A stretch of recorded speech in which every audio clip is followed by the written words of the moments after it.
Hello student, welcome back to my channel Samrat academy. Student, जितने बच्चे अभी पेपर देने वाले हैं, सुबह आप लोगों के 1 घंटे बाद पेपर देने वाले हैं, उनके लिए वीडियो सबसे ज्यादा इंपॉर्टेंट है मेरे प्यारों। आज मैं आप लोगों को चित्रकला का एक पेपर बताने वाला हूँ, एक वायरल पेपर। जाइए, आप एग्जाम हॉल में जब बैठेंगे तो आप लोगों को 100% यही पेपर देखने को मिलेगा। 830 IR कोड है मेरे प्यारों, जो पूरा का पूरा प्रश्न आप लोगों को देखने को मिलेगा और 95% स्कोर करके आने वाले हो मेरे प्यारों। इस पेपर को बस आप लोग सुबह देख लो, आधा घंटा भी समय आपके पास बचा हुआ है ना, तो इसको जरूर से जरूर बस आप लोग 2x स्पीड में करके आप देख के बस चले जाइए। पूरा का पूरा मेरे प्यार, जो यहाँ से प्रश्न बनेंगे, एक प्रश्न बाहर से नहीं पूछा जा सकता है। पूर्णांक अगर 70 नंबर है तो 70 में 70 बिल्कुल आप लोगों का फिक्स है। एडमिट कार्ड लेकर जाना, पूर्णांक और नाम यहाँ पे अपना अपना डाल लीजिएगा।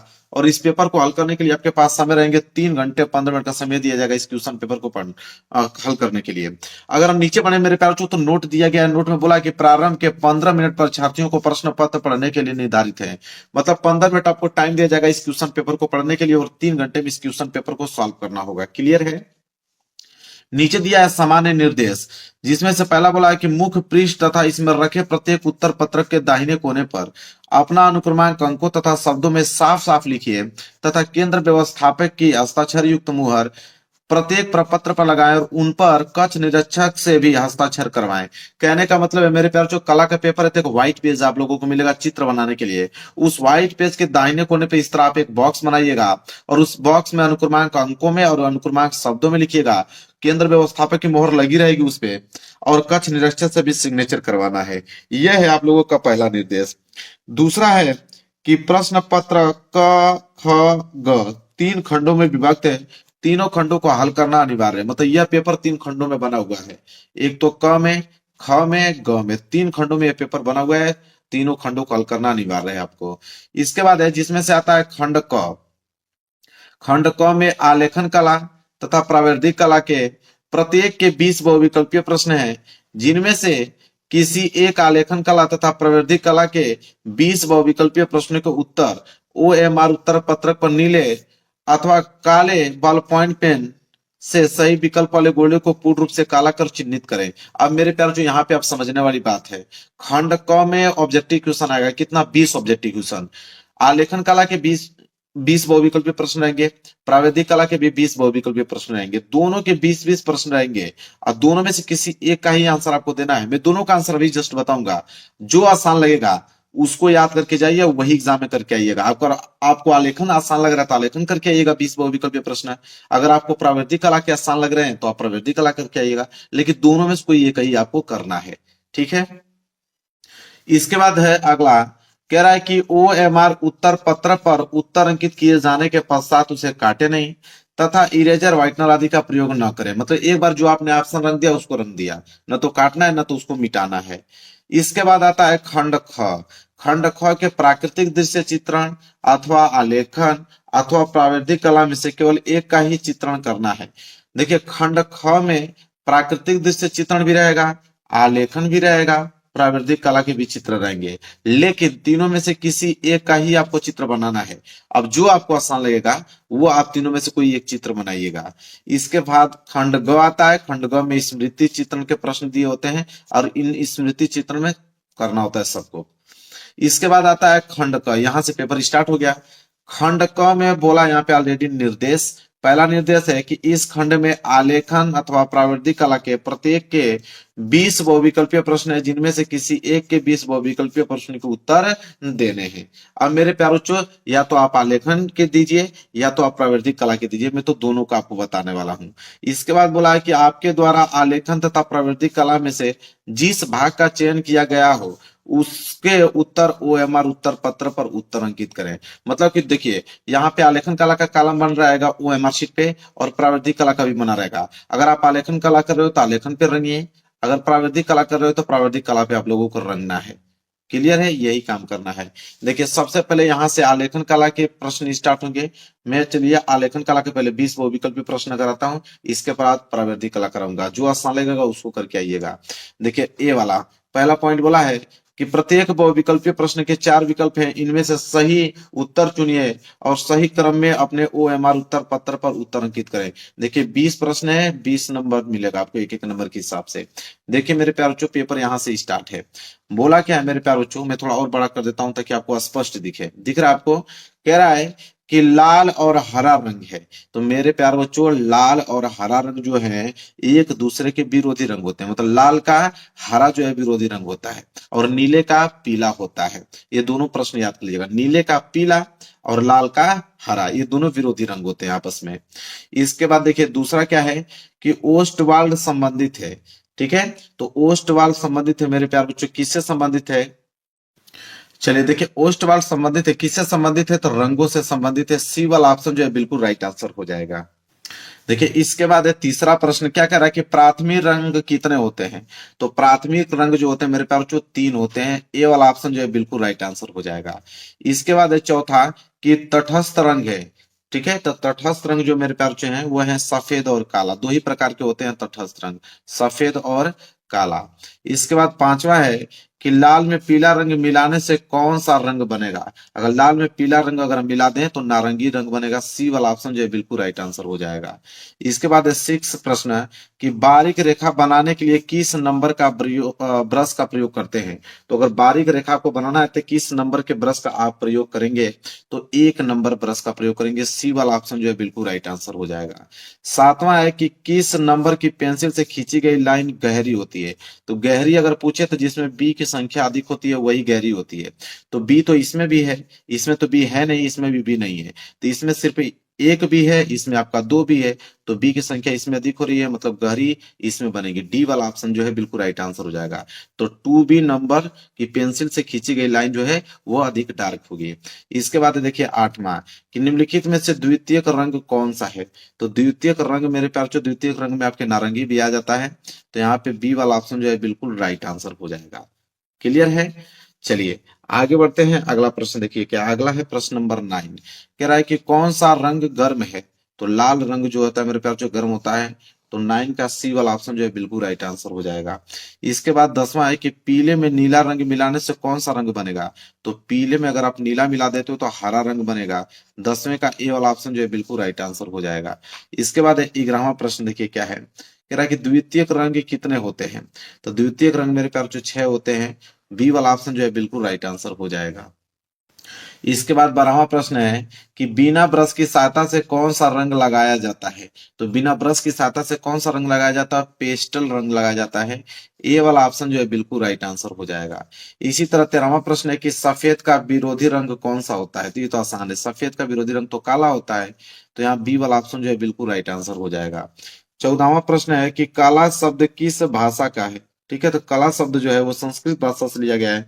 सी वाला ऑप्शन जो है बिल्कुल राइट आंसर हो जाएगा। वहीं अगर हम बात करें प्रश्न नंबर 15 कि छत के केंद्र को अलंकृत करने के लिए कौन सा आलेखन उपयुक्त होगा? तो केंद्रीय आलेखन का प्रयोग होता है। बी वाला ऑप्शन जो है बिल्कुल राइट आंसर हो जाएगा। इसके बाद 16वां प्रश्न है कि सूर्य की रश्मियों में कितने रंग पाए जाते हैं? तो सूर्य की रश्मियों में तो 7 रंग पाए जाते हैं, विबग्योर के नाम से आप याद कर सकते हो। इसके बाद है 17वां प्रश्न कि हरा रंग आंखों पे कौन सा प्रभाव डालता है? तो हरा रंग आंखों पे ठंडा प्रभाव डालता है, इसलिए सी वाला ऑप्शन जो है बिल्कुल राइट आंसर हो जाएगा। इसी के साथ आगे देखिए 18वां प्रश्न क्या है कि लाल और पीला रंग मिलाने से कौन सा रंग बनेगा? तो लाल और पीला अगर मिला दोगे तो बैगनी रंग बनेगा। सी वाला ऑप्शन जो है बिल्कुल राइट आंसर हो जाएगा। 19वां है कि तटस्थ रंग कितने होते हैं? तो अभी हमने आपको बताया तटस्थ रंग काला और सफेद होता है, 2 प्रकार के होते हैं। 19 का बी वाला ऑप्शन जो है बिल्कुल राइट आंसर हो जाएगा। इसके बाद देखिए 20वां प्रश्न क्या है, इनमें से कौन सा प्राथमिक रंग है? ठीक है, इनमें से प्राथमिक रंग कौन सा मेरे प्यार बच्चों? नीला। नीला प्राथमिक रंग के अंतर्गत आता है। तो ए वाला ऑप्शन जो है बिल्कुल राइट आंसर हो जाएगा। तो मेरे प्यार बच्चों आलेखन के मैंने 20 बहुविकल्पीय प्रश्न करा दिया, याद कर लीजिए। अगर करना होगा तो इसको कीजिएगा, अगर नहीं मन कर रहा है तो अथवा करके आपको प्रावृद्धिक कला कर दिया, प्रावृद्धिक कला कर दीजिएगा। अब प्रावृद्धिक कला में कराता हूँ। यहाँ पे नोट में बोला है कि प्रत्येक बहुविकल्पीय प्रश्न के 4 विकल्प है, इनमें से सही उत्तर चुनिए और उसी क्रम में अपनी ओएमआर शीट पर उत्तर चिन्हित कीजिए। देखिए 20 प्रश्न है, एक नंबर के हिसाब से 20 नंबर आपको मिलेगा। अब यहाँ पे देखिए पहला प्रश्न है कि संपूर्ण कोण का माप होता है, आपको मालूम है, देखिए ये होते हैं संपूर्ण कोण। ये भी 90 अंश, ये भी 90 अंश, ये भी 90 अंश, ये भी 90 अंश। ठीक है, तो 4 हैं तो 90 चौको कितना होता है? 360। तो संपूर्ण कोण जो बनता है मेरे प्यार बच्चों कितने अंश का बनता है? 360 डिग्री का बनता है। यहाँ पे बी वाला ऑप्शन जो है बिल्कुल राइट आंसर हो जाएगा। इसी के साथ दूसरा प्रश्न यहाँ पे कि समबाहु त्रिभुज का प्रत्येक कोण है। समबाहु मतलब कि सभी भुजाएं जिसकी बराबर होती हैं, ये होता है समबाहु त्रिभुज। और समबाहु त्रिभुज जो होते हैं प्रत्येक जो कोण होता है वो 60-60 अंश का होता है। तो इसलिए यहाँ पे सी वाला ऑप्शन जो है बिल्कुल राइट आंसर हो जाएगा। इसके बाद है तीसरा प्रश्न, 180 अंश के कोण को क्या कहते हैं? तो 180 अंश के कोण को हम लोग सरल कोण कहते हैं। देखिए ऐसे बनता है, यह है आपका 180 अंश का कोण। इसे आप सरल कोण कहिए या इसको रीजु कोण कहिए, ठीक है। इसके बाद है आपका क्वेश्चन नंबर 4। क्वेश्चन नंबर 4 है कि यदि एक अर्धवृत्त में त्रिभुज बनाया जाता है जिसका कोण 90 अंश का है तो दूसरे कोणों का योग कितने अंश का होगा? ठीक है, बहुत इंपॉर्टेंट प्रश्न है मेरे प्यारे बच्चों। आपको मालूम है कि एक अर्धवृत्त में त्रिभुज बना जाता है, त्रिभुज के तीनों अंतों कोणों का योग कितना होता है? 180 अंश होता है। तो अगर एक कोण आकर 90 अंश है, ठीक है, तो बाकी जितने भी कोण बनेंगे सारे कोणों का योग जो होगा 90 अंश होगा, क्योंकि 90-90 मिला के 180 अंश होता है। त्रिभुज के तीनों अंतों कोणों को 180 अंश होता है। तो ये कोण 90 अंश, तो दूसरे कोणों का योग कितने अंश होगा? तो 90 अंश होगा। डी वाला ऑप्शन जो है बिल्कुल राइट आंसर हो जाएगा। इसके बाद है देखिए पांचवा, 1 मीटर में कितने सेंटीमीटर होते हैं? तो सिंपल सवाल है, कितने होते हैं? 100 सेंटीमीटर। 1 मीटर में 100 सेंटीमीटर होते हैं। बी वाला ऑप्शन जो है बिल्कुल राइट आंसर हो जाएगा। चलिए अगला क्वेश्चन देखते हैं, क्वेश्चन नंबर 6 कह रहा है कि समकोण कितने अंश का होता है? तो सबको मालूम है समकोण ऐसे बनता है 90 डिग्री का। तो समकोण कितने अंश का होता है? 90 अंश का होता है। गया भाई, ए वाला ऑप्शन जो बिल्कुल राइट आंसर हो जाएगा। इसके बाद है सातवां कि इनमें से कौन सा आकार त्रिभुजाकार है? तो त्रिभुजाकार बी वाला आकृति जो है त्रिभुजाकार है। इसके बाद आगे बढ़ेंगे, अगला प्रश्न देखिए आठवां क्या है? कह रहा है कि इनमें से कौन सा आकार आयताकार है? तो आयताकार ए वाला ऑप्शन, ठीक है। आयताकार में क्या होता है? यहाँ पे देखिए कि आमने सामने की भुजा बराबर होता है, यह भुजा इसके बराबर हो जाएगा और यह भुजा इसके बराबर हो जाएगा, इसको बोलते हैं आयत, ठीक है। आमने सामने की भुजा क्या होती है? बराबर होती है। इसके बाद है 9 प्रश्न कि वृत्त का आकार कैसा होता है? तो वृत्त का आकार, तो यहाँ पे सी वाला ऑप्शन जो बिल्कुल राइट आंसर हो जाएगा। 10वां है कि किस नंबर की पेंसिल से गहरी डार्क लाइन बनेगी? अभी मैंने कहा कि गहरी डार्क लाइन जिसमें यहाँ पे बी की संख्या अधिक होती है। तो देखिए बी तो इसमें है नहीं, छोड़ दीजिए। इसमें भी बी नहीं, इसको छोड़ दीजिए। इसमें भी बी नहीं है, ऑलरेडी छोड़ दीजिए। बचा आपका बी वाला ऑप्शन, डायरेक्ट आंसर हो जाएगा। इसके बाद 11वां कि ज्योमेट्री बॉक्स में रखे त्रिकोण आकार के इंस्ट्रूमेंट को क्या कहते हैं? तो गुनिया कहते हैं मेरे प्यारे बच्चों। क्या कहते हैं? गुनिया। बी वाला ऑप्शन जो है बिल्कुल राइट आंसर हो जाएगा। 12वां है कि वर्ग की चारों भुजाओं का नाप क्या होता है? तो वर्ग की चारों भुजाएं बराबर होती हैं, ठीक है। यहाँ पे बी वाला ऑप्शन जो है बिल्कुल राइट आंसर हो जाएगा। वर्ग ऐसे बनता है और वर्ग की ये सभी भुजाएं जो होती हैं आपस में बराबर होती हैं। प्रत्येक कोण 90 अंश का होता है, ठीक है। अगर यही वर्ग ना देखे आयत बोल दे तो आयत में आमने सामने की भुजाएं बराबर होती हैं, तो सी वाला हो जाता है। लेकिन वर्ग पूछा है तो वर्ग की चारों भुजाएं बराबर होती हैं, इसलिए बी वाला हो जाएगा। 13वां है कि 1 डेसीमीटर में कितने सेंटीमीटर होते हैं मेरे प्यारे बच्चों? तो 1 डेसीमीटर में आपके अगर सेंटीमीटर की बात करें तो 10 होते हैं। 13वें का ए वाला जो है बिल्कुल राइट आंसर हो जाएगा। इसके बाद देखिए 14वां प्रश्न है कि रेखा किसे कहते हैं? तो रेखा जो है मेरे प्यारे बच्चों ये हो जाएगा दो बिंदुओं के बीच की दूरी को रेखा कहते हैं। यहाँ पे सी वाला ऑप्शन जो है बिल्कुल राइट आंसर हो जाएगा। एक बिंदु है, इसको मिला देंगे इस बिंदु से, तो दो बिंदुओं के बीच की दूरी को हम लोग क्या कहेंगे? रेखा कहेंगे। चलिए आगे देखते हैं। देखिए 15वां प्रश्न कह रहा है समबाहु त्रिभुज किसे कहते हैं मेरे प्यारे बच्चों? तो समबाहु त्रिभुज में क्या होगा कि जिसकी तीनों भुजाओं से बने अंतःकोण क्या होते हैं? बराबर होते हैं, उसे समबाहु त्रिभुज कहते हैं। 15 का ए वाला जो बिल्कुल राइट आंसर हो जाएगा। 16वां कि वर्ग का प्रत्येक कोण कितने अंश का होता है? मैंने अभी बताया कि वर्ग की सभी भुजाएं बराबर होती हैं, वर्ग का प्रत्येक कोण 90 अंश का होता है। बी वाला ऑप्शन जो है बिल्कुल राइट आंसर हो जाएगा। 17वां प्रश्न है कि अगर 60 अंश के कोण में एक कोण 30 अंश का है तो दूसरा कोण, तो 60 अंश का कोण है और एक कोण 30 अंश हो गया, तो 60 में से 30 घटाएंगे तो 30 अंश बचा, तो दूसरा कोण 30 अंश का होगा। 18वां है कि यदि एक वृत्त में एक कोण 120 अंश का है तो दूसरा कोण होगा। तो एक वृत्त जो होता है मेरे प्यारों जो 360 अंश का होता है और एक कोण हो गया 120 अंश, तो 360 में से 120 अंश घटा दीजिए तो दूसरा कोण जो होगा वो 240 अंश का होगा।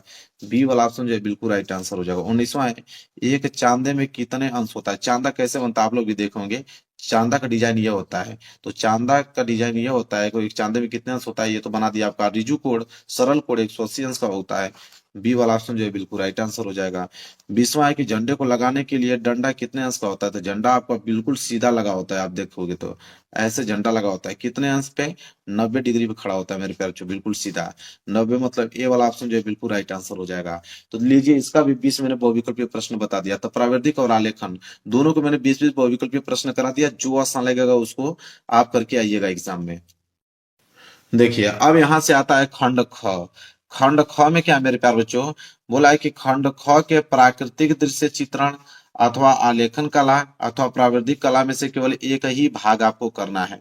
तो 3 भाग दिए गए हैं, एक प्राकृतिक दृश्य, एक आलेखन और एक प्राविधिक। अब तीनों में से कोई एक ही भाग आपको करना है। मैं तीनों बताऊंगा, जो आसान लगेगा उसको आप करके आइएगा। देखिए प्राकृतिक दृश्य चित्रण में क्या बोला है, बोला है कि दी गई ड्राइंग शीट पर 20 गुणे 25 सेंटीमीटर के एक आयत में निम्नलिखित में से कोई एक दृश्य चित्र मानव आकृति के साथ बनाइए, इसे जल रंगों या पेस्टल रंगों से पूर्ण कीजिए। अब देखिए 20 गुणे 25 का मतलब होता है मेरे प्यारे बच्चों, देखिए 20 गुणे 25 का एक आयत बनाना है। तो आयत में लंबाई बड़ी होती है तो 25 बड़ा, तो इसको लंबाई कर देंगे, और चौड़ाई छोटी होती है तो इसको चौड़ाई कर देंगे।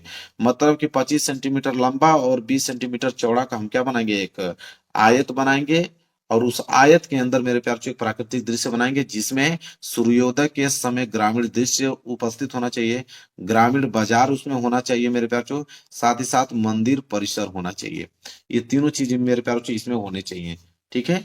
इसके बाद देखिए बोला है कि चित्रांकन करते समय निम्नलिखित बिंदु पर ध्यान देना है। कितना नंबर का है मेरे प्यार, 30 नंबर आपको मिलेगा। देखिए सही रेखांकन एवं परिक्षेप्य। ठीक है। मतलब अगर बोला है कि अगर 20 गुणे 25 सेंटीमीटर के एक आयत बनाइए, अगर आपने आयत बिल्कुल करेक्ट बनाया है उसी पे आपको 10 नंबर मिल जाएगा। ठीक है। इसके बाद सही उपयुक्त संयोजन, अगर आपने उसको बहुत बढ़िया से सजाया है, जो जो चीज बोला है उसको आपने बनाया है, 5 नंबर उस पे मिलेगा। इसके बाद कह रहा है कि सौम्य एवं उपयुक्त रंग योजना, जो जो जिस जिस रंगों का प्रयोग किया जाता है उस रंगों का सही ढंग से प्रयोग करोगे तो उस पे 10 नंबर मिलेगा।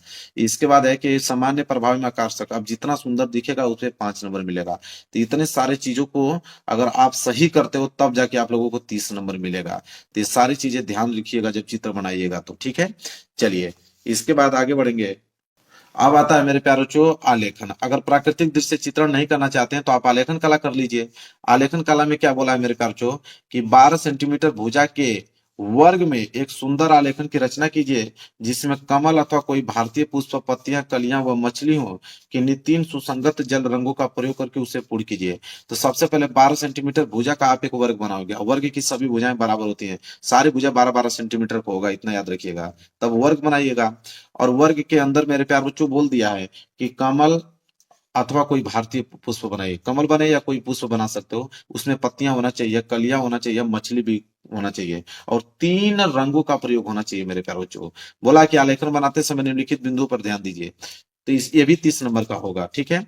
इसमें बोला कि इकाई की मौलिकता पे आपको 10 नंबर मिलेगा, लयात्मक रेखांकन पे 5 नंबर, रंगों का चयन एवं आकर्षक पे 10 नंबर, सामान्य प्रभाव पे 5 नंबर। इतना सारा चीजें देखकर एग्जामिनर 30 नंबर आपको देगा।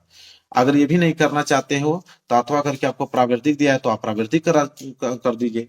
ठीक है। प्राविधिक कला में क्या होता है मेरे प्यार बच्चों कि निम्नलिखित 5 प्रश्नों में से किन्हीं 3 प्रश्नों के उत्तर, प्रत्येक प्रश्न के अंक समान है। प्राविधिक कला में क्या होता है कि 5 प्रश्न रहता है, 5 में से किन्हीं 3 ही प्रश्नों का उत्तर दोगे। एक प्रश्न 10 नंबर का होता है, 30 नंबर इसमें भी मिल जाएंगे आपको। और बोला है कि प्रत्येक उत्तर की रचना में निर्दिष्ट रेखाएं, रचनात्मक रेखाएं, अभीष्ट रेखाएं स्पष्ट हो, रचना की रेखाएं न मिटाएं। देखिए प्राविधिक कला में रचना वाले प्रश्न होते हैं। रचना आप पेंसिल से करोगे तो पेंसिल से जब रचना करोगे तो रचना को मिटाना नहीं, उसी तरह छोड़ देना है। इसके बाद बोला है कि रफ कार्य श्वेत फूल इसके पेपर कीजिए, इसे भी अपनी उत्तर पुस्तिका के साथ लगाएं। रचना वाले प्रश्नों को आपको रफ कार्य करने की आवश्यकता होगी, तो रफ कार्य करोगे मेरे प्यारे बच्चों तो उसको भी आपको पेपर के साथ संलग्न करना पड़ेगा। देखिए 5 प्रश्न कौन कौन से हैं। अ वाला प्रश्न देखिए क्या है, 5 सेंटीमीटर प्रत्येक भुजा वाले एक षटभुज की आपको रचना करना है। ये पहला प्रश्न हो गया। इसके बाद ब वाला प्रश्न है कि एक त्रिभुज क ख ग की रचना कीजिए, जिसका परिमाप 12 सेंटीमीटर है तथा जिसकी भुजाओं का अनुपात 3/4/5 है। ठीक है। इसके बाद स वाला प्रश्न है कि एक आयत अ ब स द की रचना कीजिए, जिसका क्षेत्रफल 15 वर्ग सेंटीमीटर है और इस आयत के क्षेत्रफल के बराबर एक वर्ग की रचना करना है। इसके बाद द वाला कि 2 समान वृत्तों क और ख की तिर्यक उभयनिष्ठ स्पर्श रेखा खींचिए, जिनकी त्रिज्याएं 3 सेंटीमीटर के बराबर है और उनके केंद्रों के बीच की दूरी जो है 7 सेंटीमीटर है। यह वाला प्रश्न है कि एक साधारण मापनी की रचना कीजिए, जिसमें 4 सेंटीमीटर 1 मीटर की दूरी के बराबर हो और इसकी निरूपक भिन्न RF द्वारा ज्ञात कीजिए और इसकी मापनी पर 2 मीटर 5 डेसीमीटर की दूरी जो है अंकित कीजिए। 5 मैंने प्रश्न बता दिया, 5 में से किन्हीं तीनों प्रश्नों को उत्तर देना है। 10-10 नंबर के हिसाब से 30 नंबर आपको यहाँ पे मिल जाएगा। इसके बाद आता है खंड ग। खंड ग में स्मृति चित्रण होते हैं। इसने बोला कि इस प्रश्न के दो भाग हैं, एक अ और ब, और दोनों ही भागों को चित्रित कीजिए मेरे प्यारे बच्चों। अ वाला प्रश्न है कि निम्नलिखित में से किसी एक का स्मृति चित्रण पेंसिल द्वारा बनाइए और चित्र 15 सेंटीमीटर से कम न हो। इस वाले में इतना याद रखिएगा, कोई भी चित्र अगर आप बना रहे हो 15 सेंटीमीटर से कम नहीं होना चाहिए मेरे प्यारे बच्चों। इस बात को आप अच्छे तरीके से ध्यान में रखिएगा, ठीक है। इसमें भी दो प्रश्न है, 10-10 नंबर के हिसाब से 20 नंबर आपको मिलेगा।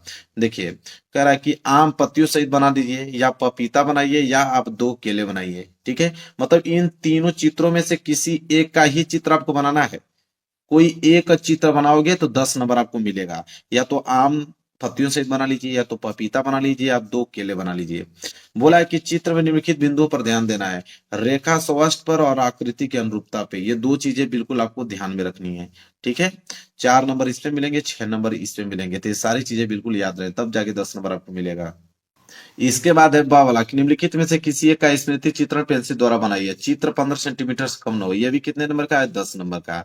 या तो आप खुला छाता बना लीजिए, या बाल्टी तथा मग बना लीजिए, या आप टेबल लैंप बना लीजिए। तीनों में से किसी एक का ही चित्र आपको बनाना है, और चित्र में निम्नलिखित बिंदुओं पर ध्यान देना है। क्या? रेखा स्पष्ट पे 4 नंबर, 15 सेंटीमीटर से कम नहीं होना चाहिए, और आकृति की अनुरूपता पे 6 नंबर। 10 नंबर यहाँ से मिल जाएंगे आपको। अब मेरे प्यारों से ये पेपर हो गया बिल्कुल कंप्लीट। जाइए इस पेपर को तैयार कर लीजिए, और 95% मार्क्स आप लोगों के बिल्कुल फिक्स है, कोई रोक नहीं सकता है। वीडियो को लाइक कर देना, चैनल पर नए हो तो चैनल को जरूर सब्सक्राइब कर लेना। मिलेंगे एक प्यारे से नेक्स्ट वीडियो में, तब तक के लिए धन्यवाद।